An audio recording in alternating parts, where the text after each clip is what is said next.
Hello dear learners, welcome to Engineering Chemistry lecture, unit number 2, Fuels and Combustion. Let us start lecture number 5. What you are going to learn in today's lecture? First, liquid fuels. Second, refining of petroleum. Then third, fractional distillation. Fourth is knocking. Fifth is petrol and diesel. Let us start the first, that is liquid fuels.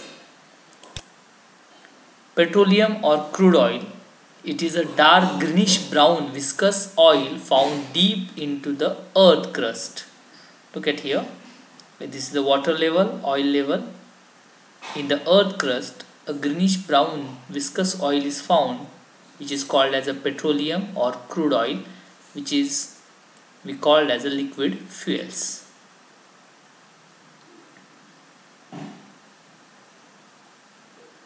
Composition of crude oil.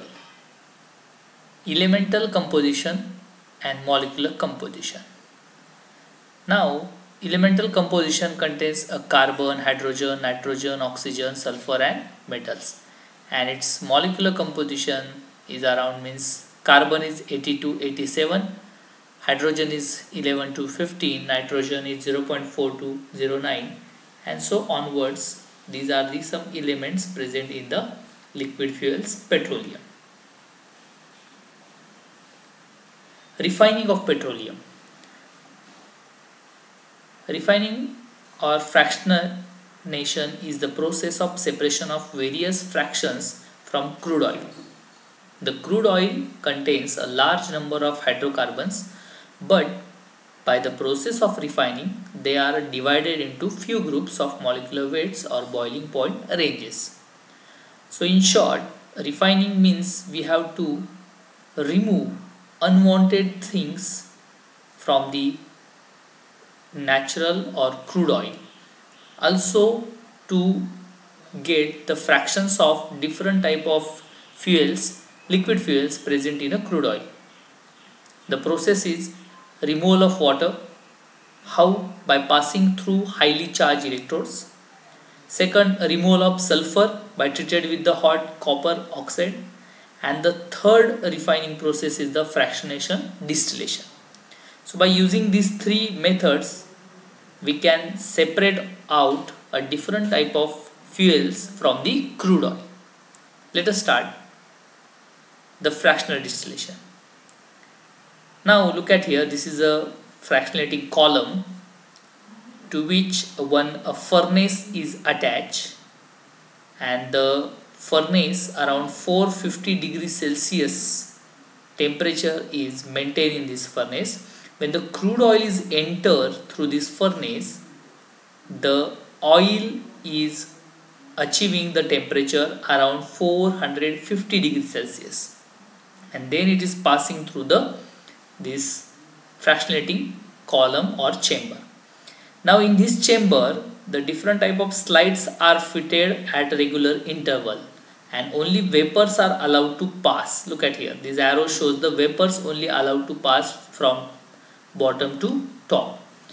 Now obviously, as the vapors will go from down to top, the temperature will be decreasing, and at the regular interval, different type of fuels present in the crude oil, they will be distilled out and they will get converted to liquid form and they collected at the regular interval. Look at here, at the bottom, the part which is as it is as a solid, we call as a residue, is collected here, which containing a tar or the solid material present in a crude oil, that is collected over here. Then some vapors are going, all vapors are going from bottom to top to this furnace. Here heavy oil is collected, second diesel, then kerosene, naphtha, petrol, aviation fuel, that is petroleum ether, all are collected, all are distilled out and they are collected at the regular interval. So that's why it is called as a fractionating column. Means at the regular interval, every fraction of the oil or fuel is separate out from the crude oil. and some gases are coming out through this chamber as a uncondensed gases. Those contain LPG, CNG, natural gas, and any other. So crude oil is nothing but the combination of all the fuels like heavy oil, residue, diesel, petrol, kerosene, naphtha, uncondensed gases, and those are separated by using this fractionating distillation.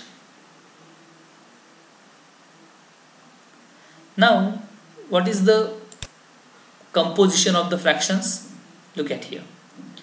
Uncondensed gases composition is C1 to C5. C1 to C5 means carbon 1 means methane to pentane, where we use domestic fuel.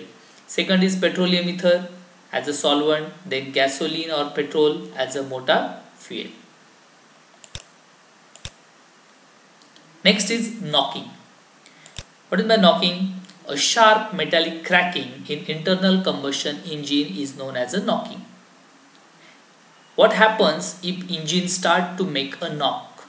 Means it decreases the efficiency of the engine and also increases the maintenance and sound pollution. Why it is so? See, good fuel should have a better anti-knocking property. So when we are using a petrol, diesel or any type of fuel in the machine, it should contain the anti-knocking property.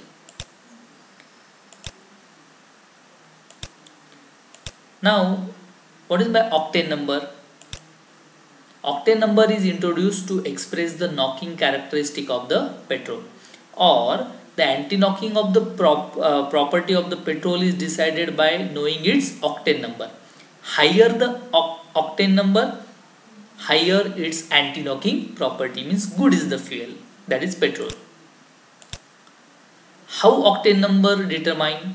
To determine the octane number of the fuel, two standard fuels are used. One is N-heptane and the another one is isooctane. Look at here. Now here isooctane means C8H18, its octane number is 100, and the second in that mixture is N-heptane, which is octane number is 0. So this is the mixture of petrol, means petrol contains a mixture of isooctane and N-heptane. So to calculate the octane number, the percentage of isooctane in the mixture of isooctane and N-heptane is nothing but the octane number.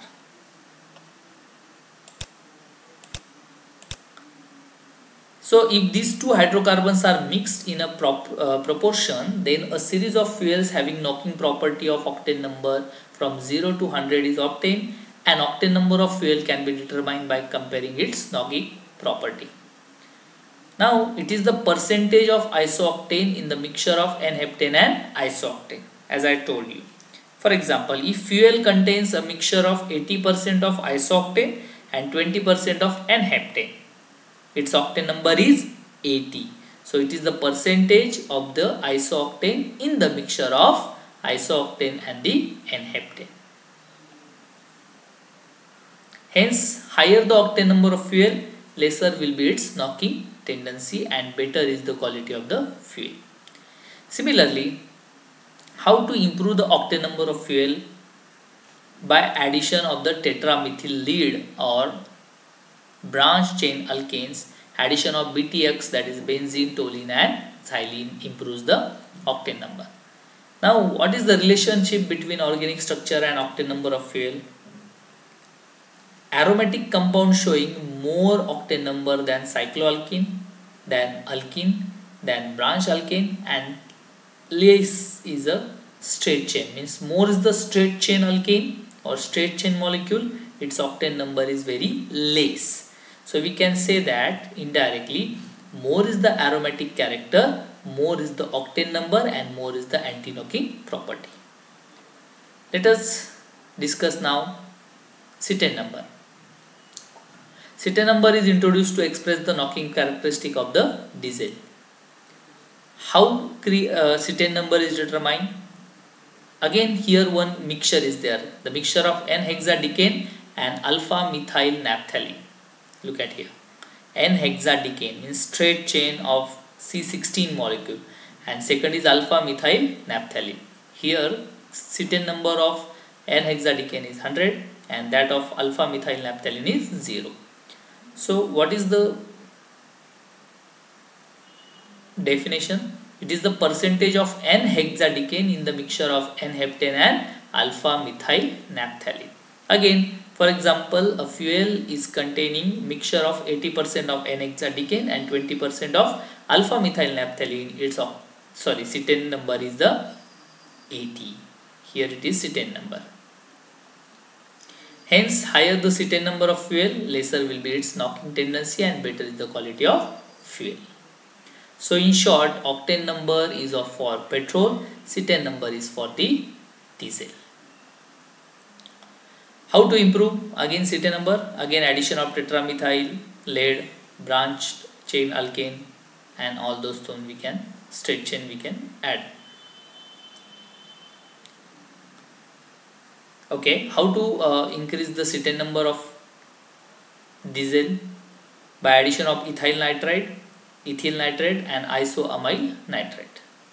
And this is the relationship. Now more is the straight chain, more is the cetane number. So NL alkanes is the more, means straight chain, and aromatic molecules having less cetane number. Okay, thank you.